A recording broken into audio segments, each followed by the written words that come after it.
الحمد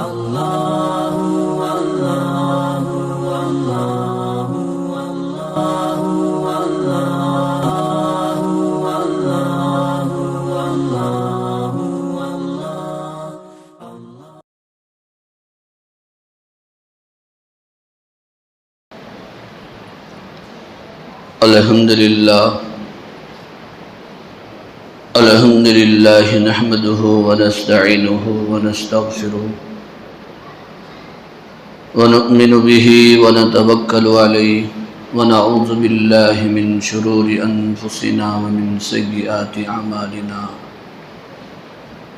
من يهده الله فلا مضل له ومن يضلله فلا هادي له ونشهد أن لا إله إلا الله وحده لا شريك له ونشهد أن سيدنا ومولانا محمدا عبده ورسوله صلى الله تعالى عليه وعلى آله وأصحابه أجمعين أما بعد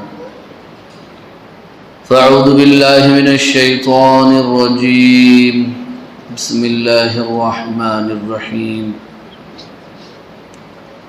قل إن كان آباؤكم وأبناؤكم وإخوانكم وأزواجكم وعشيرتكم وأموال اقترفتموها وتجارة تخشون كسادها ومساكن ترضونها أحب إليكم من الله ورسوله وجهاد في سبيله فتربصوا حتى يأتي الله بأمره والله لا يهدي القوم الفاسقين صدق الله العلي العظيم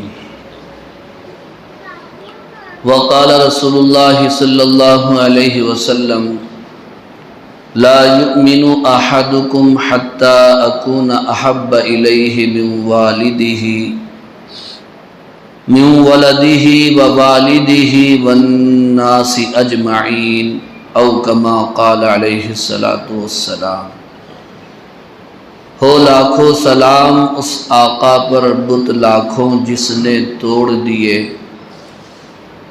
دنیا کو دیا پیغام سکون طوفانوں کے رخ موڑ دیے۔ اس محسن عالم نے الیاس کیا کیا نہ دیا دنیا کو، دستور دیا منشور دیا کئی راہیں دی کئی رخ موڑ دیے۔ بزرگان محترم اور برادران عزیز، اس سے پہلے آپ حضرات کے سامنے ربیع الاول کی نسبت سے رحمت عالم سب کہہ دو صلی اللہ علیہ وسلم کے حقوق پر روشنی ڈالی گئی تھی، جس میں پہلا حق ایمان بالرسول کا یعنی آپ پر ایمان لانے کا بیان کیا گیا تھا۔ حضور پر ایمان لانے کا مطلب کیا ہے اور اس کی تفصیلات آپ حضرات کے سامنے تفصیل کے ساتھ بیان کر دی گئی تھی، اور آپ سے وعدہ کیا گیا تھا کہ اس کے بعد آپ صلی اللہ علیہ وسلم کا دوسرا حق بیان کیا جائے گا۔ چنانچہ وعدے کے مطابق انشاءاللہ العزیز آج آپ حضرات کے سامنے آپ صلی اللہ علیہ وسلم کا دوسرا حق جو ہم پر ہے بیان کیا جائے گا۔ امید کہ آپ حضرات بغور سماعت فرمائیں گے۔ دعا فرمائیے اللہ تعالیٰ سے، اللہ تعالیٰ اس عاجز کو صحیح بولنے اور ہم سب کو سننے اور عمل کرنے کی توفیق عطا فرمائے۔ مولانا صاحب باہر کا میں کھلا نہیں ہے۔ اللہ تعالی ہم سب کو عمل کی توفیق عطا فرمائے۔ پہلا حق یہ بیان کیا گیا کہ حضور کا پہلا حق ہم پر یہ ہے کہ ہم حضور پر ایمان لائیں، اور حضور پر ایمان لانے کا مطلب وہ اس سے پہلے والے بیان میں بیان کر دیا گیا ہے۔ اور دوسرا حق ہے آپ سے محبت کرنا۔ پہلا حق ایمان کا ہے، عقیدت کا ہے، اور دوسرا حق ہے حضور سے محبت کرنے کا۔ جہاں تک بات ہے حضور سے محبت کی، چاہت کی اور عشق کی، جب ہم قرآن و حدیث کا، سیرت کا، صحابہ کی زندگیوں کا، اولیاء کرام کی سوانح حیات کا مطالعہ کرتے ہیں تو پتہ چلتا ہے کہ آپ صلی اللہ علیہ وسلم سے محبت یہ ایک ایمان والے کے لیے عظیم سرمایہ ہے اور بہت بڑی دولت ہے۔ میں کتاب کا مطالعہ کر رہا تھا تو اس میں ایک صاحب نے بیان کیا کہ میری ملاقات ایک انگریز سے ہوئی جو اسلام پر ریسرچ کر رہا تھا۔ اس نے مجھ سے بیان کیا کہ یہ میرا ریسرچ ہے اور تحقیق ہے کہ مسلمان سب سے زیادہ وہ اپنے نبی سے اور پیغمبر سے محبت کرتا ہے، قرآن سے بھی زیادہ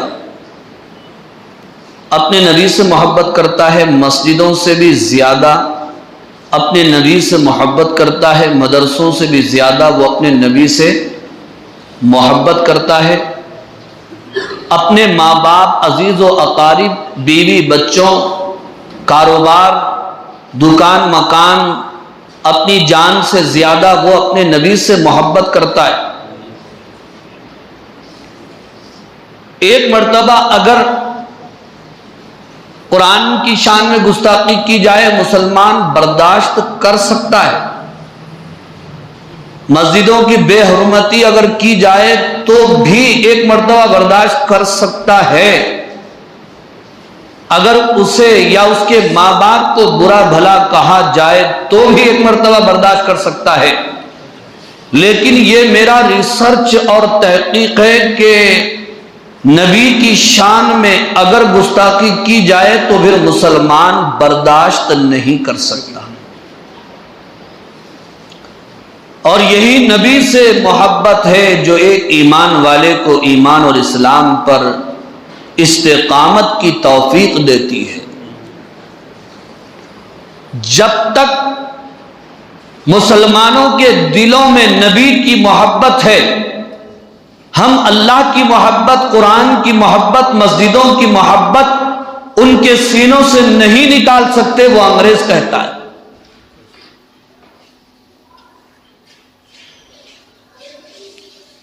اس لیے بزرگوں اور عزیز دوستو، بخاری شریف کی روایت ہے جسے ابھی آپ کے سامنے پڑھنے کی سعادت حاصل کی گئی، خود نبی رحمت صلی اللہ علیہ وسلم نے بیان فرمایا، لا یؤمن احدکم حتی اکون احب الیہ من ولدہ ووالدہ والناس اجمعین۔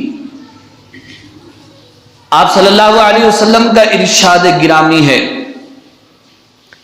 تم میں سے کوئی اس وقت تک مومن نہیں ہو سکتا جب تک کہ میں اس کے نزدیک اس کی اولاد سے زیادہ، اس کے ماں باپ سے زیادہ اور پورے انسانوں سے زیادہ محبوب نہ بن جاؤں۔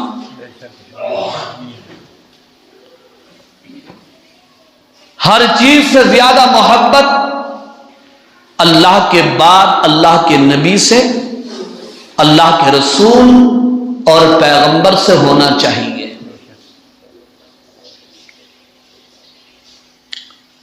ابھی میں نے آپ کے سامنے سورہ توبہ کی آیت نمبر 24 تلاوت کرنے کی سعادت عظمی حاصل کی۔ آیت کریمہ میں اللہ رب العالمین نے کیا بیان فرمایا؟ قل، اے نبی آپ فرما دیجئے، ان کان آباؤکم و ابناؤکم و اخوانکم و ازواجکم و عشیرتکم،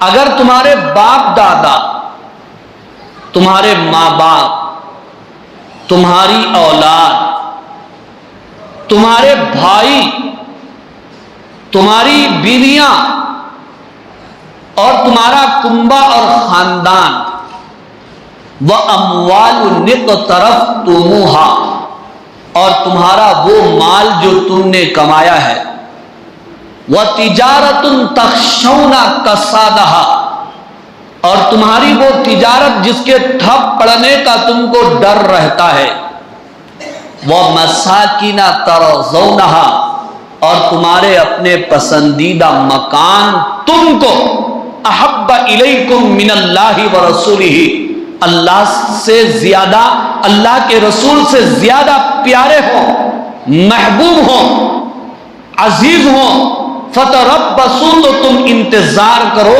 حتی یأتی اللہ بامری، یہاں تک کہ اللہ اپنا فیصلہ لائے، یعنی تم پر اللہ کا عذاب آئے گا۔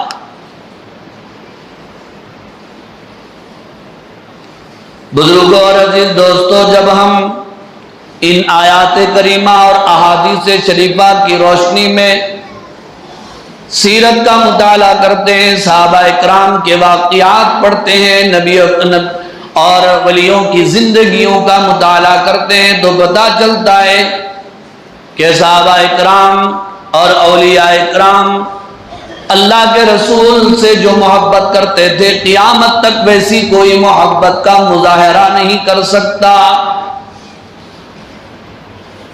مشہور واقعہ ہے غزوہ احد میں 70 مسلمان شہید ہو گئے۔ ایک صحابیہ میدان جنگ کی طرف نکل پڑی، کسی نے ان کو بتایا کہ تمہارا باپ، تمہارے شوہر، تمہارا بھائی اور بیٹا سب اللہ کے راستے میں شہید ہو گئے، تو وہ ٹس سے مس نہیں ہوئی اور چہرے پر بل تک نہیں آیا، اس لیے کہ وہ سمجھتی تھی کہ میرے یہ چاروں اللہ کے راستے میں شہید ہو گئے اور ہمیشہ کے لیے زندگی پا گئے۔ اس عورت نے یہ کہا کہ مجھے یہ مت سناؤ، پہلے یہ بتاؤ کہ میرے آقا کا کیا حال ہے۔ لوگوں نے بتایا کہ آپ صلی اللہ علیہ وسلم ٹھیک ہیں اور الحمدللہ باحیات ہیں، خیریت سے ہیں، تو فرمانے لگی اب آپ کے بعد میرے لیے ہر مصیبت اور پریشانی جلل آسان ہے۔ ایسے ہی ایک صحابی رسول، ایک اعرابی آپ صلی اللہ علیہ وسلم کی خدمت میں آ کر پوچھنے لگے، اے اللہ کے رسول، قیامت کب آئے گی؟ تو حضور نے پوچھا تم نے قیامت کے لیے کیا تیاری کر رکھی ہے؟ وہ فرمانے لگے اللہ کے رسول، میں نے کچھ زیادہ نمازیں تو ادا نہیں کی، کچھ زیادہ روزے تو میں نے نہیں رکھے، کچھ زیادہ صدقہ اور خیرات تو میں نے نہیں دیا، لیکن اتنی بات ہے کہ میں آپ سے محبت بہت کرتا ہوں۔ تو حضور نے فرمایا کل قیامت کے دن جو جس سے محبت کرے گا وہ اسی کے ساتھ رہے گا۔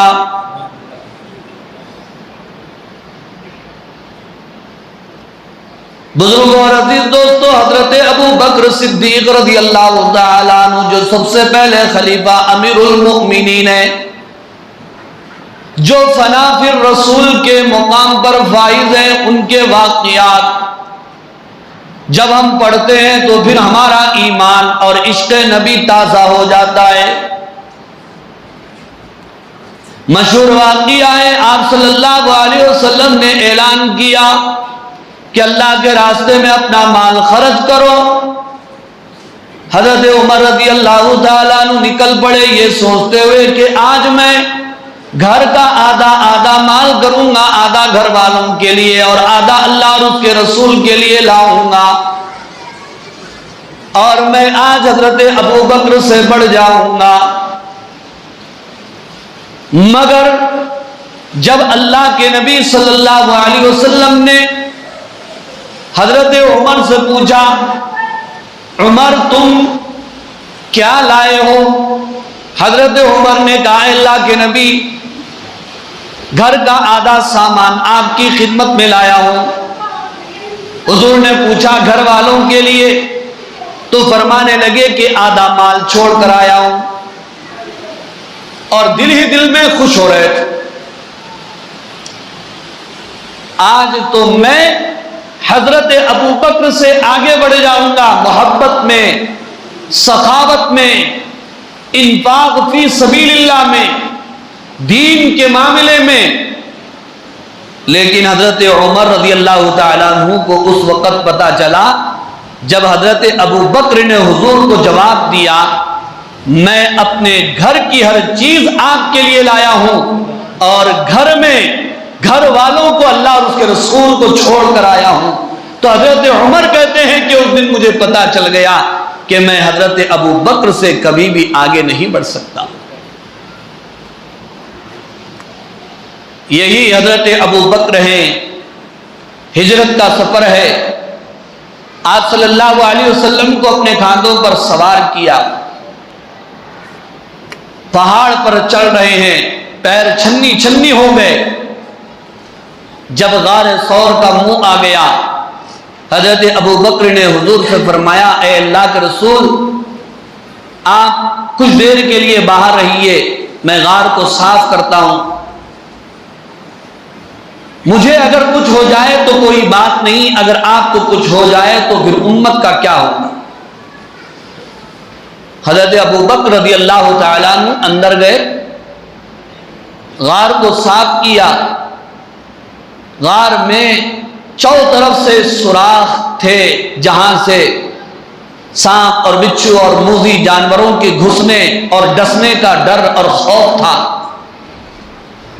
حضرت ابو بکر رضی اللہ تعالی عنہ نے اپنی چادر نکالی، اس کو چاک کیا اور پھاڑ دیا، اس کے ٹکڑے سوراخوں میں لگا کر سوراخوں کو بند کر دیا۔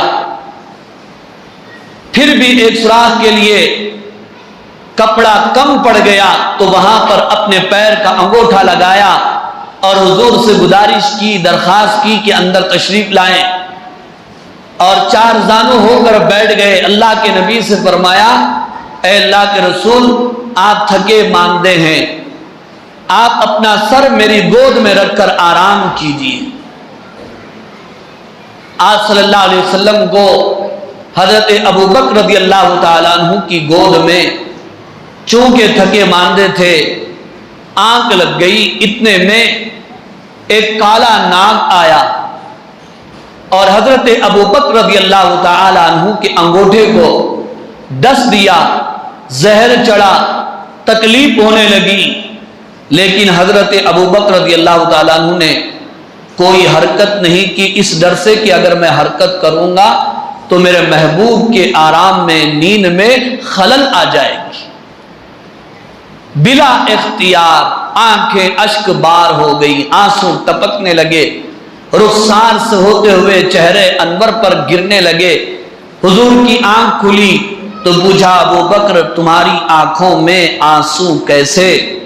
فرمایا، اللہ کے رسول، مجھے سانپ نے ڈس لیا۔ حضور نے فرمایا، تم نے مجھے کیوں نہیں جگایا؟ فرمانے لگے، اے اللہ کے نبی، کہیں آپ کی نیند میں خلل نہ ہو جائے، اس لیے میں نے آپ کو بیدار نہیں کیا۔ حضور نے دعا کی، اے اللہ، ابو بکر کو کل قیامت کے دن میرے ساتھ مقام عطا فرما۔ وہی آئی، اے اللہ کے رسول، اے میرے محبوب، ابو بکر کے حق میں ہم نے آپ کی دعا قبول کر لی۔ اس کے بعد حضور نے اپنا لعاب مبارک نکال کر جہاں سانپ نے ڈسا تھا وہاں پر لگا دیا، اور آپ کا یہ معجزہ ظاہر ہوا، اسی وقت زہر ختم ہو گیا۔ یہ حضرت ابو بکر رضی اللہ تعالیٰ عنہ کی محبت تھی اللہ کے نبی اور رسول سے۔ اور ایسے ہی حضرت عمر رضی اللہ تعالیٰ عنہ کی بھی پوری زندگی آپ صلی اللہ علیہ وسلم سے محبت اور عشق سے بھری ہوئی ہے. جب بھی آپ کی شان میں کوئی گستاخی کرتا تھا تو سب سے پہلے حضرت عمر رضی اللہ تعالیٰ عنہ کی شمشیر بے نیام ہوتی تھی اور فرماتے تھے اَأَضْرِبُ عُنَقَا، آپ اجازت دیں تو میں اس کا سر قلم کر دوں. یہی حضرت عمر رضی اللہ تعالیٰ عنہ کی محبت دیکھیے. جب حضور اکرم صلی اللہ علیہ وسلم کا وصال ہوا، آپ دنیا سے پردہ فرما گئے، تو حضرت عمر رضی اللہ تعالیٰ عنہ کو یقین نہیں آ رہا تھا، ماننے کے لیے تیار نہیں تھے. مدینے کی گلی کوچوں میں کہتے پھرتے تھے جو یہ کہے گا کہ حضور کا انتقال ہو گیا میں اس کا سر قلم کر دوں گا. بزرگوں اور عزیز دوستو، ایسے ہی حضرت عبداللہ ابن زید رضی اللہ تعالیٰ عنہ کا واقعہ ہے. وہ کھیت میں کام کر رہے تھے، اتنے میں ان کے بیٹے نے یا کسی نے ان کو حضور کی وفات کی خبر دی. انہوں نے کام چھوڑ کر فوراً دعا کی، اے اللہ جب حضور ہی دنیا میں نہ رہے، میرے محبوب اور آقائی دنیا کے اندر نہیں ہے، تو پھر میں ان آنکھوں کا کیا کروں؟ اے اللہ میری آنکھوں سے آپ بینائی کھینچ لیجئے، مجھے نابینا اور اندھا بنا دیجئے، اس لیے کہ اب میں حضور کے بعد ان آنکھوں سے کسی اور کو دیکھنا نہیں چاہتا. ان کی بینائی چلی گئی. سیرت کی کتابیں آپ پڑھ لیں. اسی طرح بزرگوں اور عزیز دوستو، حضرت عثمان غنی رضی اللہ تعالیٰ عنہ کی محبت حضور سے کتنی تھی سب کو معلوم ہے. جب بھی آپ نے اعلان فرمایا، حضرت عثمان غنی رضی اللہ تعالیٰ عنہ نے اپنا مال اللہ کے راستے میں خرچ فرمایا.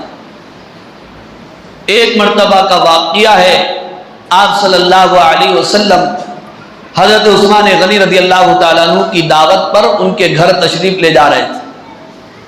آگے آگے حضور ہیں اور پیچھے پیچھے حضرت عثمان غنی ہیں اور کچھ گن رہے ہیں. حضور نے پوچھا عثمان تم کیا کر رہے ہو؟ فرمانے لگے اے اللہ کے رسول میں آپ کے قدموں کے نشان گن رہا ہوں اور میری یہ چاہت اور خواہش ہے کہ میرے گھر آنے کے لیے آپ کے جتنے قدم لگتے ہیں عثمان اتنے ہی غلام اللہ کے راستے میں آزاد کرے گا انشاءاللہ.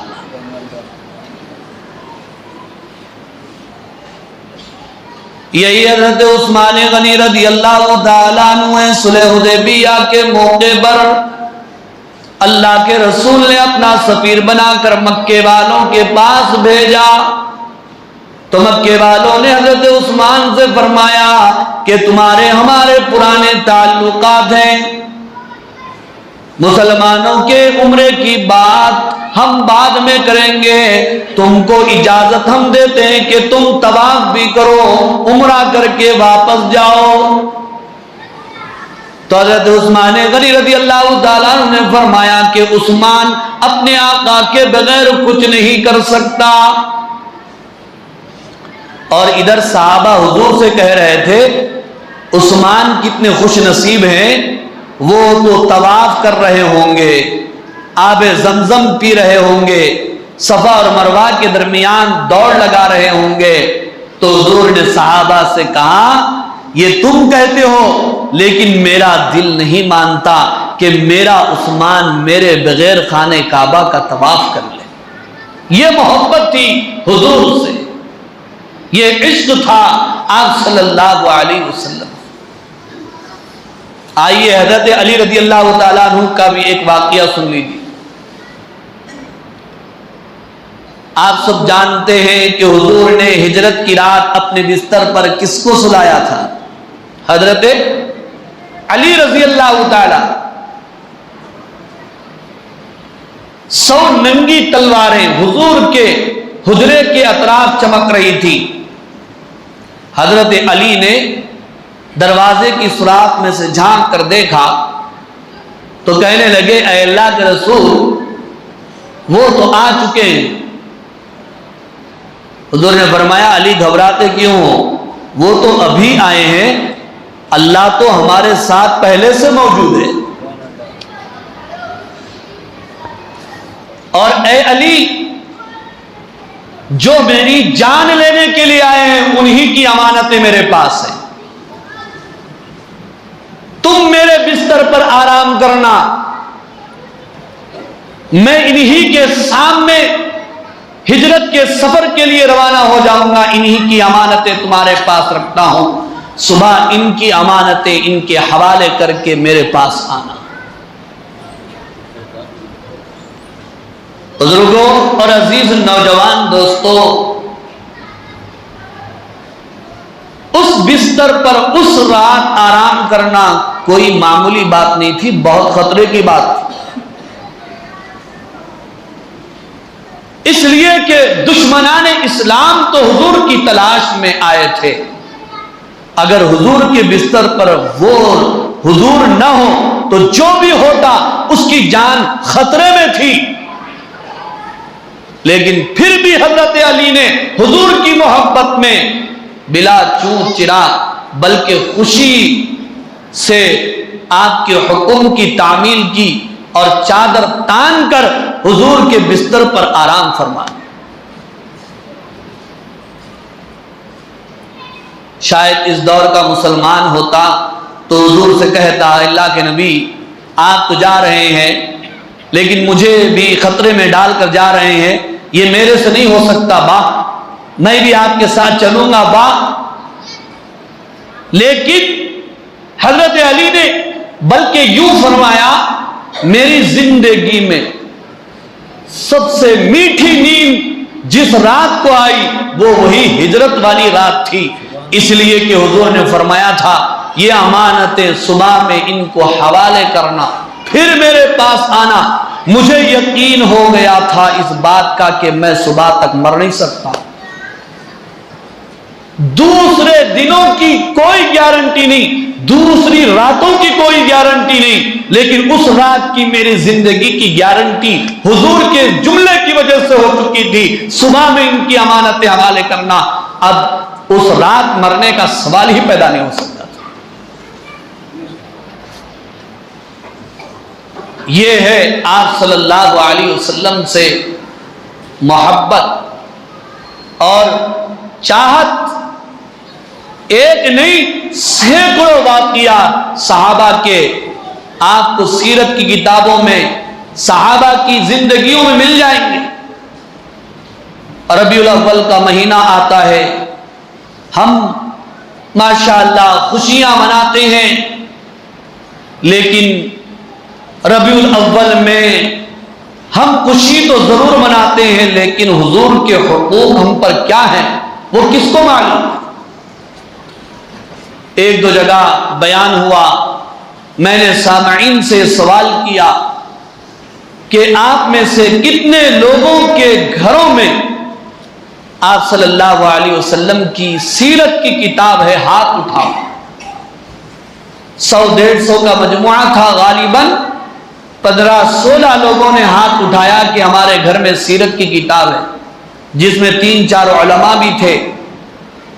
پھر میں نے ان سے یہ کہا کہ 100 میں اگر 15 لوگ ہاتھ اٹھا رہے ہیں تو اس کا مطلب یہ ہے کہ 85% لوگوں کے پاس گھروں میں حضور کی سیرت کی کوئی کتاب نہیں۔ کتنے افسوس کی بات۔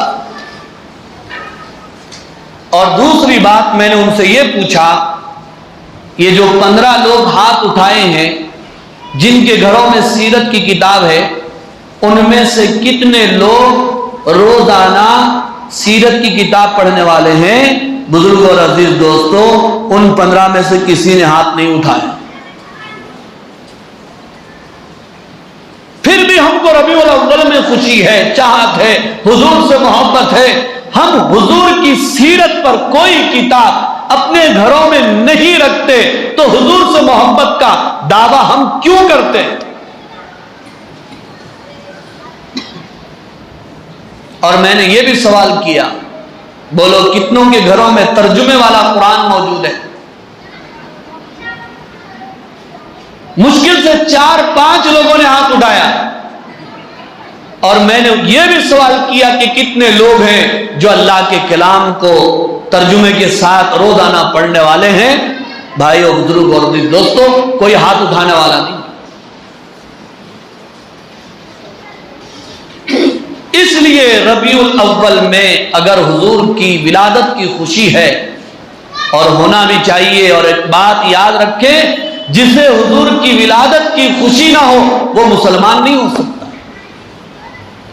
لیکن خوشی کے اظہار کا طریقہ کیا ہو وہ بھی ہمیں شریعت ہی سے معلوم کرنا ہوگا۔